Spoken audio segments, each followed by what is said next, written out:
Hey, welcome back to Project Mockingbird 1969 Firebird convertible. We're going to turn it into a Trans Am. At least that's our goal. Now, what we're going to get into today is the dash here. It has a lot of rot here in that bottom driver's side corner. Pretty typical problem on most of these cars. You see that almost the coupes and convertibles both. So this is probably a common issue, but how do you fix it? Maybe that's the question. Do you just make a little patch panel and seam that in there? Yeah, that could work. That takes a lot of time. But then you still may have some rust festering or hiding on the other side of the dash. So was that the best repair? Well, maybe here's how I think about it. Maybe put something in your head and maybe help make the decision on how to approach this repair. Now, if this car was a Ram Air car, a real Trans Am, or something kind of low production special car, especially something that you don't want to be messing with the VIN tag because someone may actually look into it and it may cause some conflict if someone has tampered with the VIN tag. Now, you do what you want with that information, but technically, a lot of times you're not supposed to mess with that. But let's say your dash panel is rusted out, a 352 barrel car, nothing super ultra rare. Well, it's probably not that big of a deal. No one's ever really going to raise an eyebrow, question it. And not to mention, we have the VIN number stamped right here in the cowling, so that will match that VIN. So it's definitely not been rebodied. So you got some leverage to prove this is the original car. So that being said, I'm going to replace the entire dash panel on the Mockingbird project because I feel time-wise, I can actually install that entire dash panel quicker than just patching it. And then I also know then I don't have any spots that are going to poke back through and haunt me later that I didn't replace the entire dash panel. So that being said, we're going to get it replaced the dash here on the Mockingbird. We're going to have a dashingly good time. Okay, I promise the jokes will probably never get any better, but this car will. This is what we're combating. This is the rust on the driver's side. This is pretty bad. It's actually rusted through. We've got a lot of blistering all across the whole bottom of the window channel. I don't think it's really gotten into the cowling yet, but we're going to separate the dash panel. We're going to investigate here behind this side of it. Was there any rust festering? Doesn't really look like it, but this whole panel is relatively inexpensive. If I'm going to share one more secret with you, if you buy one for 1968. Well, John, this is a 69, you might be saying. That is true. But the only difference between 1968 and 69 dash panel that I have learned is the dash pad covers all this up. So I'm going to tell you that part first. You can see where the dash pad used to reside.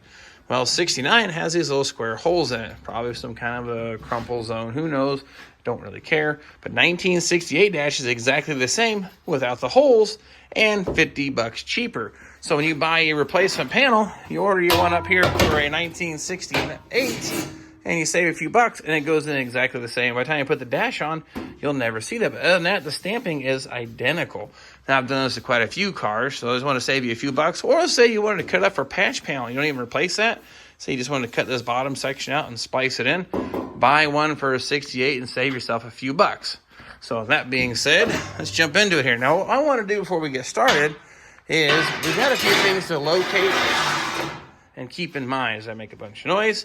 These holes here for the trim. I'm going to index those, a little mark here, and then make a measurement, say make a line, and then we go 3/4 of an inch. So when I cut this panel here out, you can see the line. Once I cut this out, I will no longer be able to see that hole. Now, they're not super critical, but it saves yourself some headache, but we'll draw a little line.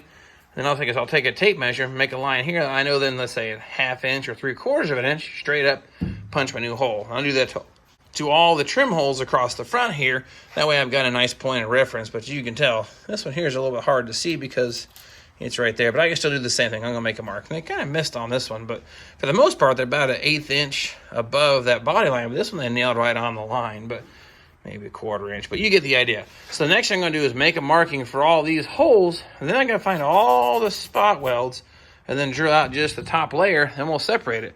Then we got the same thing here. There's some spot welds across this back edge here. And once you get it separated, it goes pretty quick. And on the sides, they got these little pieces just welded. Little cutoff wheel action right through here. We'll clean that weld up. Then we can make a little better weld. We go put it back together. But the next thing here, get these marked and start drilling. Now, one of the cool things about doing a convertible is you can stand up on these and drill these out. Now, if you can tell as I just drilled that one out how it popped loose, I can just keep doing the same thing. Find that spot weld. This is just a standard drill, but about a 1/4 inch. Now, they make actual spot weld drill bits, but I've never invested in them. I tried buying one time and I hated it. And I've learned here this works really good. You just let it drill the top layer out, it'll pop loose, and you're ready to go. So I'll keep doing the same thing across that front edge, just the same, and I'll cut the sides and rip that thing out of there.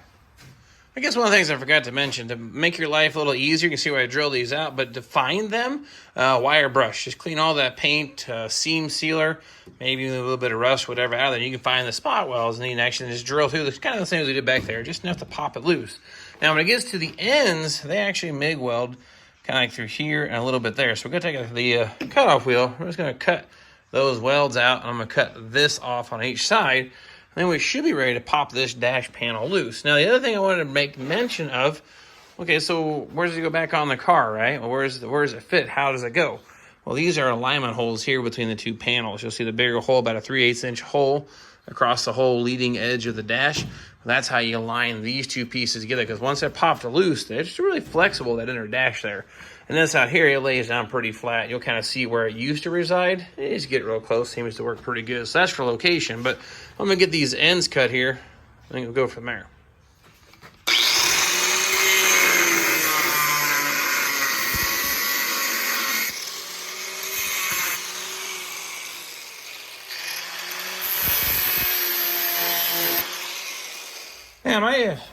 Now my favorite way to pop the spot welds is use this really flat, slightly angled bit on my air chisel. They make a tool you can use and hit with a hammer, but I just not that motivated, so just kind of pop it underneath there.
Like that, there you be.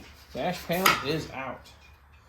And we see we've got a good amount of rust here behind this part of it, and no rot through. I tore it up there a little with the air hammer, but I think it'll clean up and treat. We'll be okay.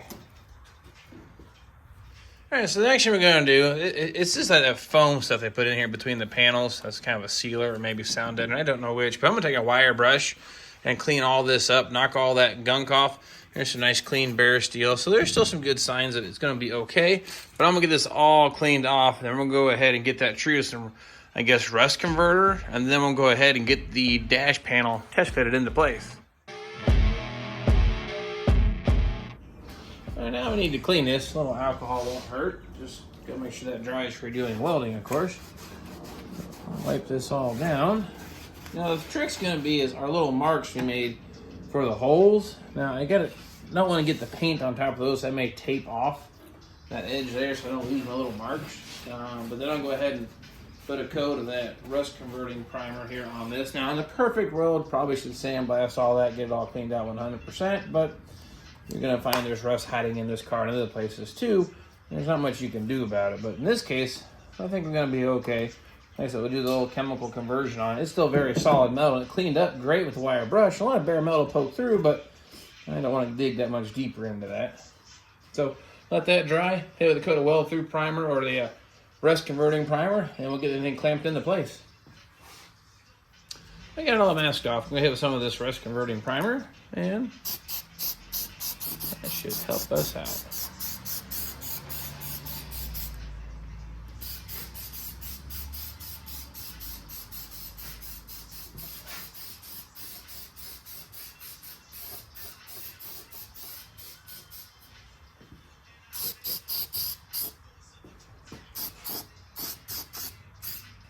Let that dry.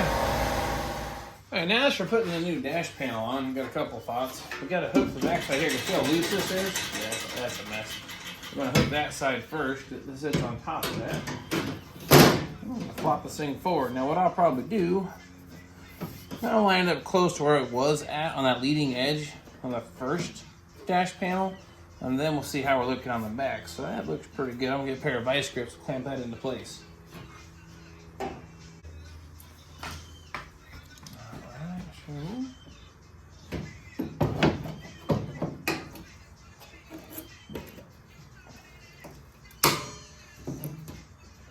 Pretty good.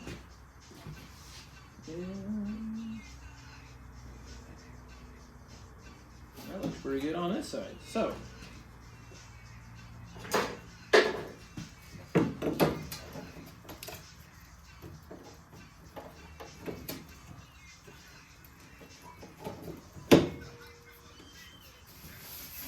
okay, now we'll check the inside there and see how that looks. Now here on the inside, what we're looking at, now of course this panel has to go on top of this one, but we can tell I'm not anywhere near right. I need to go towards the driver's side quite a bit, and even then our gap here isn't good. So I need to move that thing over about a 1/4 inch or so. Then I'll reclamp it. All right, we took that loose. So let's try it around too and see how we look. And look at that. Now that hole is lined up about like it was. Then you can look at the old paint there. I'd say it's pretty close. So these things aren't the exact same shape as you can tell by cutout, but I think that's gonna work just fine. So what we'll do now is go ahead and do my little self-tapper screw technique. I'll come through here and drop a screw where basically all the spot welds are at that I drilled out earlier. And then when we get ready to weld this to the side, will be pretty easy to do. But this here, see how this thing flops around? Just gotta get it lined up there nice and centered to that hole and put some screws in it. And then I'll start welding the thing into place. Now what I like to use are these self-tappers. You guys seen this before, you know what I do, but this is your first go around. That's how I like to do sheet metal.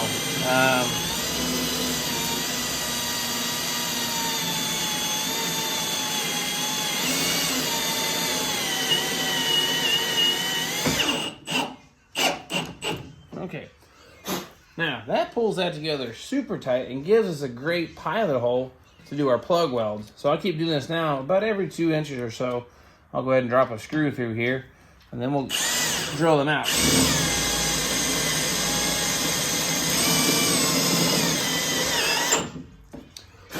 Definitely some very solid metal left in here. Yeah, very good.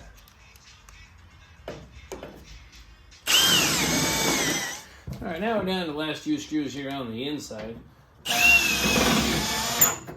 This is a good job of pulling it all together. You can really see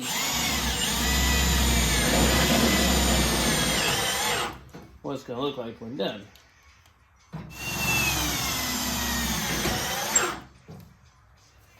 All right, what you do. All right, so what we have here basically is a bunch of screws. Now you see what I've done before. You take these out, drill about a 1/4 inch pilot hole, then come back through and weld these all back into place. Now on the sides here, you actually just kind of weld that right there to the A-pillar. Both sides, they just get welded back to that panel right up there. And you can tell here, check out the little holes. They're lined up really nice and centered, so that should work out just fine. So I don't foresee that being an issue. This dash now is not wobbling around. So the next thing here, probably about 30 minutes worth of pulling screws out, drilling and welding.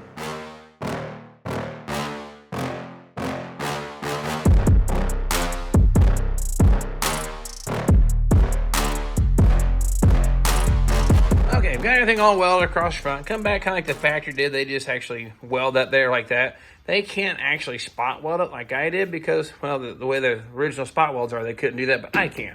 So I went ahead and did that and this, and I welded these little tabs here. If you look back here, you'll see a few screws left in it because, well, I ran out of shielding gas. That's a problem we have here in Indiana. Getting my bottle exchange, I normally use Tractor Supply. They normally do a really good job, but unfortunately, their supplier is hit or miss. They show up when they want to show up. So I'm going to try to get my bottle exchange. That's really going to mess up the works if I can't get that done. This is all back in place. Never removed that. Can you tell? Now, that's put back in where it needs to be. This is well like it should be. This is going to lay out really super nice. The only thing I do now is come back now where my little lines were. I'm going to draw straight lines from a 1/2 inch up, punch those little holes in for the trim retainers. And they got quite a bit of adjustment on that trim retainer. At least I get my spacing left and right, if anything. But I'll go ahead and punch those holes in it and probably call it quits here for this evening. But you get the idea how to install a dash. They come out really nice. All those welds are great, solid. And I no longer have my rust hole over here to deal with. And I'm going to send this thing off the media blast. This all gets cleaned up. That's the perfect cleaning for all these welds. Then I'll go ahead and coat the thing with epoxy primer. Now we know I've converted the rust underneath this dash panel. Is that the most perfect, ideal way to do it? I think so. But I know some of you are like, oh God, there's still rust inside the dash. Well, I'm gonna tell you what, there's gonna be rust inside this car in a lot of places that you can't stop. And there's no way around it, unfortunately. But all I'm gonna do is I treated it. It's gonna slow it down. I'm gonna seal it up with a seam sealer across this leading edge. And I'll guarantee you this car is not gonna rust out of there again before the rest of the car would fall apart anyway, because they just don't see the crappy weather like they used to. So I guess you kind of got to draw the line. Where do you stop at? Because if you keep cutting every single last bit of rust out of this car, there won't be anything left. So you got to make a decision sometimes what to do and when to do it and how to do it. And like I said, anything on the insides of panels, I'm going to treat that with some kind of a chemical to slow it way down, because these things are bare steel for the most part from the factory on the inside. So I'm already doing more than the factory did, not to mention it's already made it 50-some years as it is. So we're definitely going to slow the rust down with a combination of chemicals, and it's just not going to see the weather like it used to. So dash is done. Still don't have a rocker panel. Well, I shouldn't say dash is done. I'm still waiting on some about 10 spot welds on the back side. But those are some of the things I can take care of. I'm going to try to patch up the firewall here. Hopefully that rocker panel shows up. It's kind of screwing up my plan, but I'm going to have to get a hold of them at AMD and see where the heck that guy is at, because really, really, really need it to keep working here on the Mockingbird project. So anyway, I'll figure out something to do. I will grab the camera, keep working on what we can to keep moving forward, because I want to get this done, because I have 2 more cars I really, really want to get to. And one of them is that Judge I just bought. I really just, for some reason, want to build that. I know it's not a Firebird, but it's still a Pontiac, and of course most Firebird guys can still appreciate the Judge. But anyway, rambled on enough. I'm going to grab the camera. We're going to figure out something else to do on this car, and I hope to see you guys then.